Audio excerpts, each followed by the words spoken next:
lo que vamos a ver ahora es un resumen de todo este algoritmo de retropropagación y vamos a ver en forma gráfica cómo aplicar estas ecuaciones que logramos deducir en la parte anterior.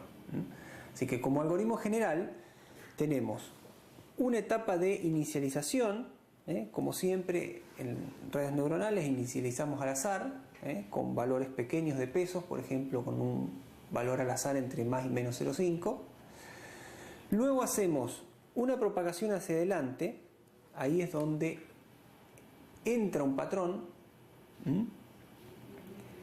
va pasando por la primera capa, o sea, se multiplica por los pesos, se hace el promedio ponderado, se aplican las funciones de activación de la primera capa de neuronas, la salida de esa primera capa nuevamente pasa por los pesos de la segunda y así. Cuando llegamos hasta el final, lo que tenemos que hacer es la propagación hacia atrás. Ese sería el siguiente paso, la propagación hacia atrás. O sea que, ¿se acuerdan? Calculábamos los delta, básicamente íbamos retropropagando los delta. Esa era la etapa de la propagación hacia atrás. O sea, ese gradiente de error local instantáneo lo íbamos llevando hacia atrás, y era lo que en la tercera etapa nos permitía hacer la adaptación de los pesos. O sea, cambiar los valores que tiene cada uno de los pesos de todas las capas de la red neuronal. Esto lo que hicimos fue para un patrón. En el paso 5 lo que hacemos es volver a 2, tomamos el siguiente patrón o el siguiente dato del archivo de entrenamiento y hacemos todo lo mismo, lo propagamos hacia adelante, propagamos hacia atrás el delta y ajustamos los pesos. Y tomamos el tercero, el cuarto, el quinto y así con todos los datos que tengamos en nuestro archivo de entrenamiento.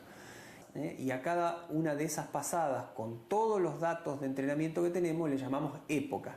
Una época sería cuando todos los datos de entrenamiento pasaron una vez, pero podemos para entrenar tener 10, 20, 50, 100 épocas, es decir, le estamos mostrando los datos de entrenamiento muchas veces.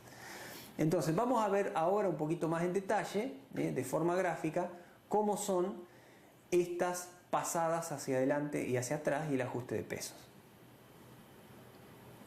Acá tenemos un esquema simplificado de la red neuronal, tenemos las entradas, simplemente hay dos entradas acá, tenemos 3 neuronas en la primera capa, 2 neuronas en la capa oculta y una sola neuronita en la capa de salida. Acá están las funciones de activación, y acá adentro tenemos lo que es la salida lineal, o sea, la sumatoria de los pesos multiplicado por las entradas. Y fíjense que acá está detallada la notación que venimos usando antes en las ecuaciones. Como superíndice estamos indicando la capa, y como subíndice el número de neurona dentro de cada una de las capas. Entonces vamos a empezar con la propagación hacia adelante. Por ejemplo, entra un X1 y un X2, y con estos dos pesos, con el peso 1, 1, o sea, el peso que une la neurona 1 con X1 de la capa 1, multiplicamos la entrada X1. Y este otro peso que está resaltado sería el 1, 2. El peso que une la entrada 2 con la neurona 1.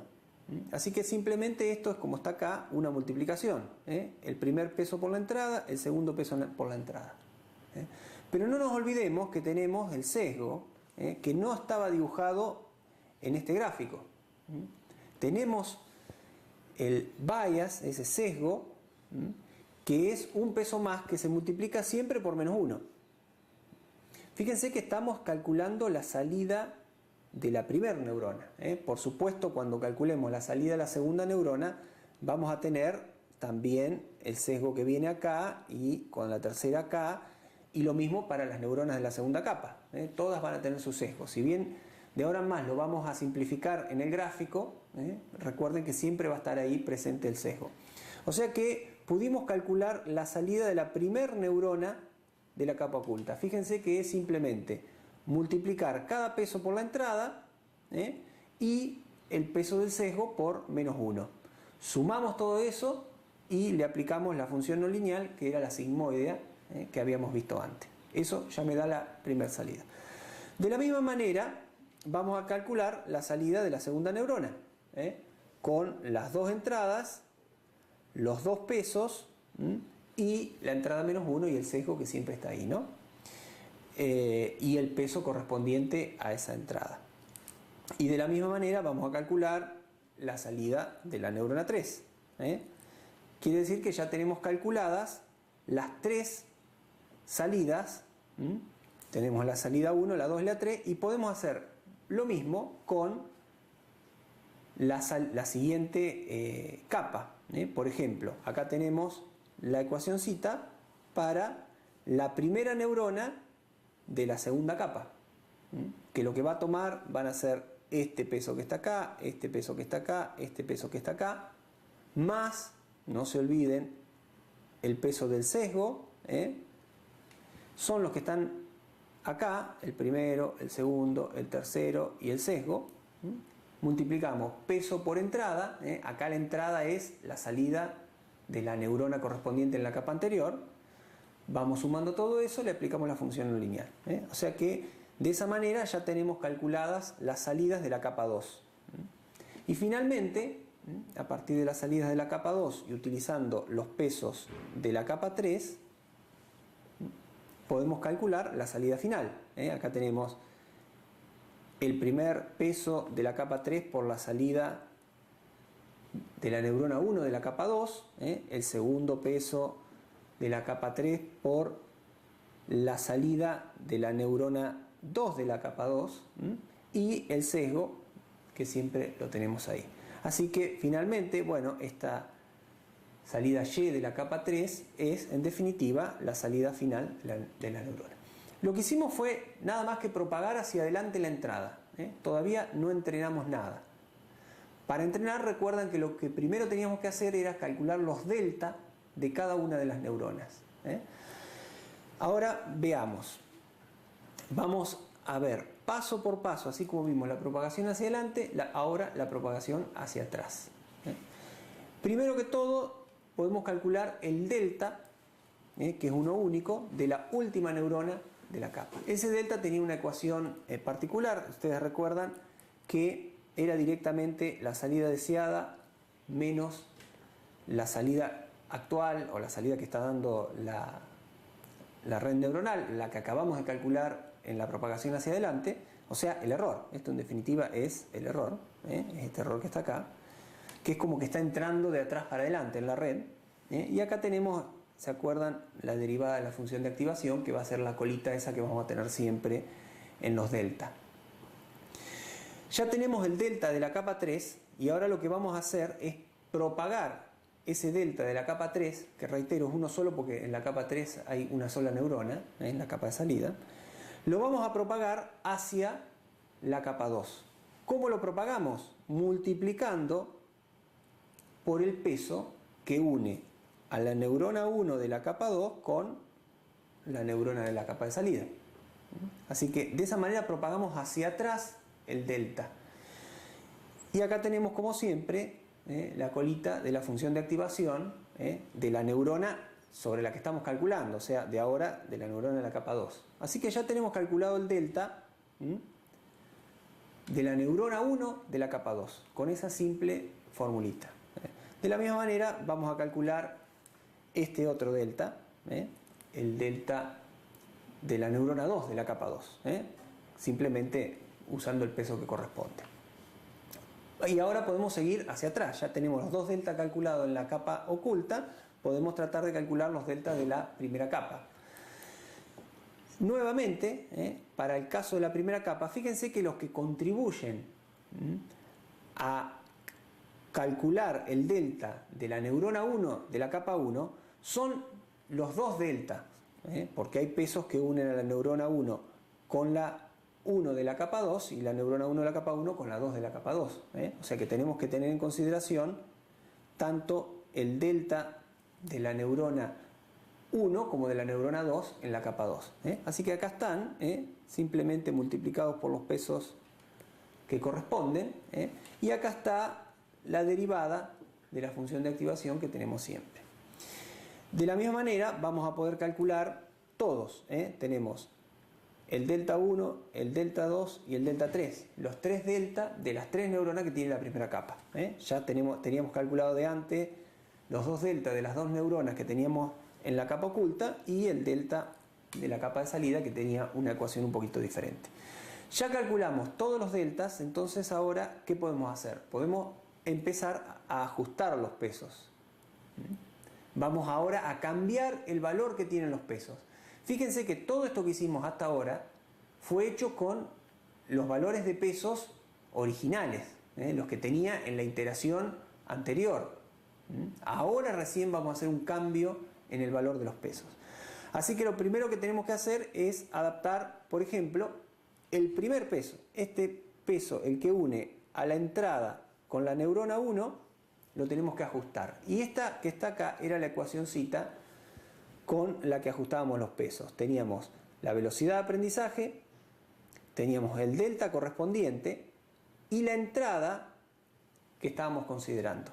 Fíjense que acá lo que yo obtengo de este lado es el delta peso. O sea que al peso actual le tenemos que sumar el delta peso y eso me va a dar el peso que va a actuar la próxima vez que le mostremos un patrón a la neurona.